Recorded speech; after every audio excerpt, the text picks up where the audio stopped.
എന്താ ശിവാനി ഇത്? ചത്തുപോയെന്ന് നീ പറഞ്ഞ നിർമ്മലല്ലേ ആ വന്ന് നിൽക്കുന്നേ?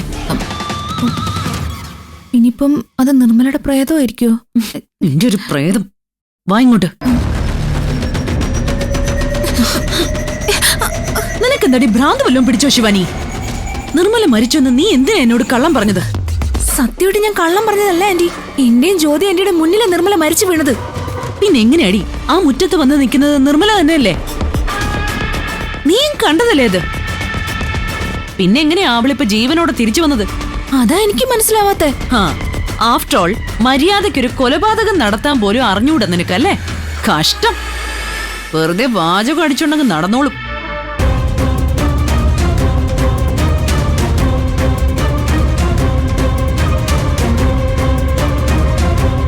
മൊത്തത്തിലൊരു കൺഫ്യൂഷനാണ് മനസ്സിലെന്ന് എനിക്ക് നന്നായിട്ട് അറിയാം.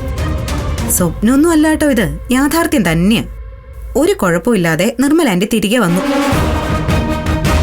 ഇത് നിർമ്മല ആന്റിയുടെ 2ാം ജന്മമാ, ഒരു തിരിച്ചുവരവ്. അപ്പൊ പിന്നെ വെറുതെ ആന്റിയെ ഈ വീട്ടിലോട്ട് കൊണ്ടുകയറാൻ പറ്റില്ലല്ലോ. ശിവാനി ചെല്ല്, ആരതി ഒഴിഞ്ഞു വേണം ഇനി നിർമ്മല ആന്റിയെ ഈ വീടിനകത്തേക്ക് കയറ്റാൻ. അത് നീ തന്നെ ചെയ്യും വേണം. ആന്റിയെ ഈ വീട്ടിൽ നിന്ന് കൊന്നൊഴിവാക്കാൻ ശ്രമിച്ചവളല്ലേ നീ? അപ്പോ ജീവനോടെ തിരിച്ച് ഈ വീട്ടിലോട്ട് കയറുന്നത് നിന്റെ ആരതി സ്വീകരിച്ച് തന്നെ ആവട്ടെ.